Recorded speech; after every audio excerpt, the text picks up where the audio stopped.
back to the text, I actually highlighted some pieces that I thought were most relevant. Do you remember this part? This is the beginning of the story. Margot is standing apart from them, from these children who could ever remember a time when there wasn't rain and rain. I think this sets it up. I think it's important because it sets up that she has something that they don't. Would you agree? She has this memory of the sun that they cannot understand. This wonderful memory that she has that they don't get. So they're setting up the jealousy right there. And so then I'm like, okay, where else do I see this going on? Where does it pop up again? Then there's this interaction between Margot and the kids.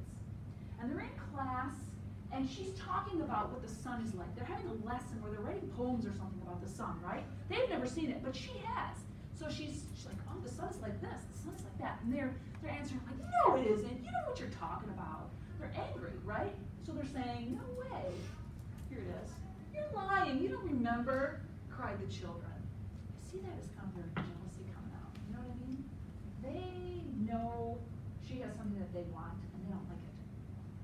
And then, it says even more clearly as I continue to read. And so the children hated her for all these reasons, of big and little consequence. They hated her pale snow face, her wavy silence, her thinness, and her possible future. Because what does the story say is going to happen to her possibly? Do you remember what her family's going to do? Do you remember, Grace?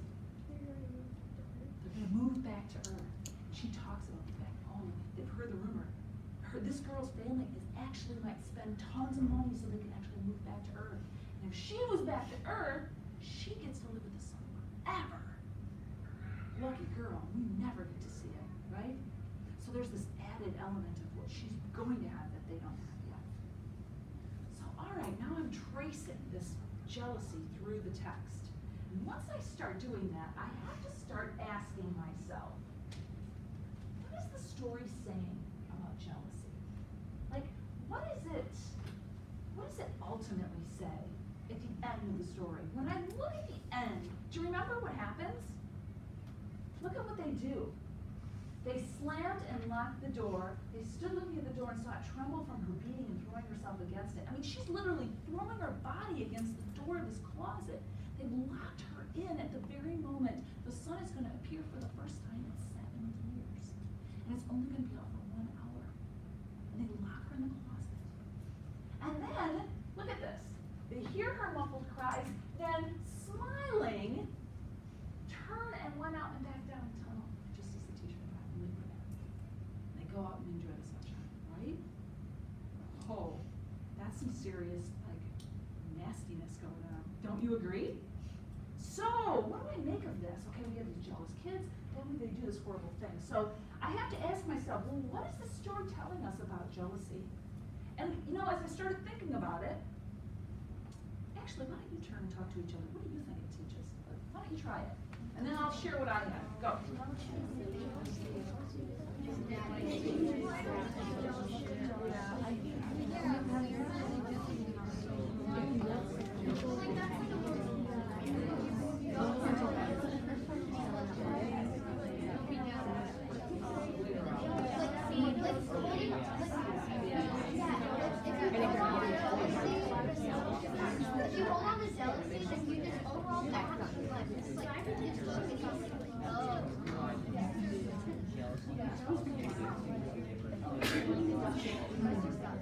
So I'm hearing some really great things. So first of all, the first thing I heard that I love is somebody clarifying the difference between a motif and a theme.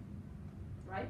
A motif is a word, a theme is a statement about that word, about that thing. It's a full sentence. It says an idea. Right? Now, I'm hearing you say things like this.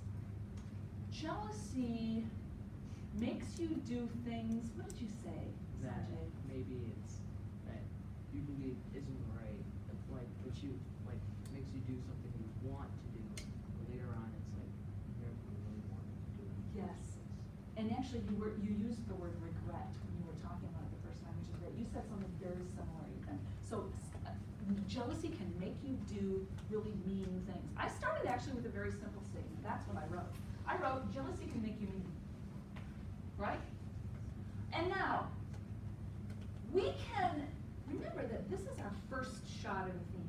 So our theme can be revised as we continue to work, and we're going to be continuing to work on the theme as we look back into the story, as we dig for evidence, as we reconsider what we find there. Then we're going to refine our statement of the theme as we go on. This is a good start for us. So we have this theme, jealousy can make you mean. So here's what we did. Let's review, okay? This is what we did. We collected ideas about our themes in the text by naming the central problem, one problem that we think is important. Then we reflected, we found places in the text where that problem kind of reoccurred. Then we asked this question, okay, what does the story teach us? And then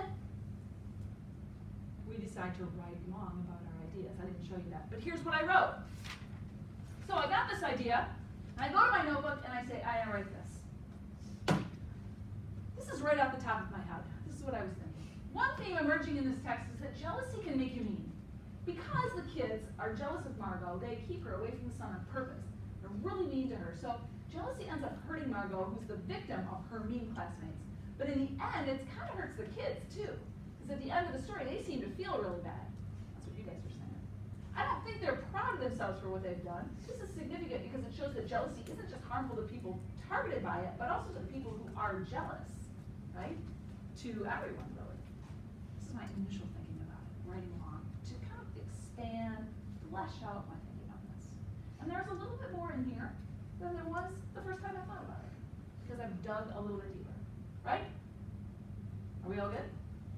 I want you to think back to the story again. And I want you to pick one other theme, because here's the thing. A single text doesn't have just one theme. A single text has many different themes. So this text has more than one theme in it. I want you to talk to your partner for a couple minutes and see if you can come up with another theme in the same text. And then think about where that theme is reoccurring. Can you do it? Can we practice this? I'll give you a couple minutes to get started, and if you're having trouble, I'll help. But let's go 30 seconds to a minute. Go.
Okay.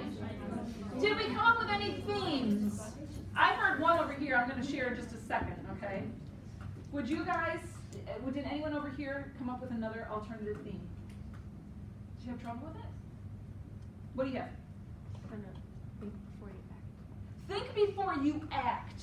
That's a great theme in this. I think it works really well. Think before you act, certainly. Another one. Anyone think of some others?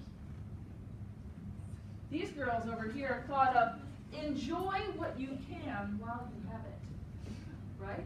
Because you could lose it. That's another theme. There's some other themes I thought of, actually. And this is from a couple of you girls in the front. You're talking about the difference between motifs and themes again. I'm hearing you do that. But here's my motif. Another one, being an outsider. And here was my theme for it. It's difficult to be different, right? It's hard to be an outsider. Here's another motif, cruelty. The theme I got from that, left alone to themselves, kids are cruel. People without any kind of rules or social guidelines are pretty nasty. Anyone who's reading Lord of the Flies will figure that out. Yep. We just got another one. What's another? don't take anything for granted. It's kind of like appreciating what you have in the moment, right? Nice. So, are we understanding how to go through this process? Yes? All right, here's what we're going to do today. Yeah? Meg? Okay, so we came up with there's a light at the end of the tunnel, but some people don't get to see it. Ooh, there's a light at the end of the tunnel, but some people don't get to see it. That's kind of like saying life isn't fair, Yeah. isn't it? It's not. It's kind of another way of saying that theme. Life isn't fair. I mean, that could be another theme for this. So you see how there really are actually many, many themes for a single text. So, now that you know that, you're going to go back to your seats today and you're going to do this work with Flowers for Algernon. Because the first essay you write is going to be an essay on Flowers for Algernon. We're going to take what we already have talked about and already dug out of that text, and we're going to make a really good essay out of it. We're going to learn how to write a literary essay with a text we know really well, which we know that one now because we've talked a lot about it. I want you to go back to your seat, and I want you today to do this work in Flowers for Algernon. But here's the thing. You've already written about theme in Flowers for Algernon in some way. It might have been in a long write already, or it might have been some kind of other notebook work you did. But I want you to write about a different theme than you wrote about before.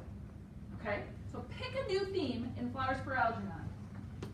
Trace it in the text. Ask this question from the episodes or the examples you see in the text, and write long to extend your thinking like I did. Okay? That's what we're going to do right now. We're going to work in our workshop to long write, theme, Flowers for Algernon, applying these things. Are you ready? What questions do you have? Any? You are up.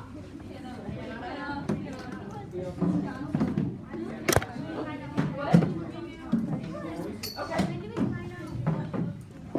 I'm going to get to that later today, but I want you guys to have some time to read it. I can sort that out while we're doing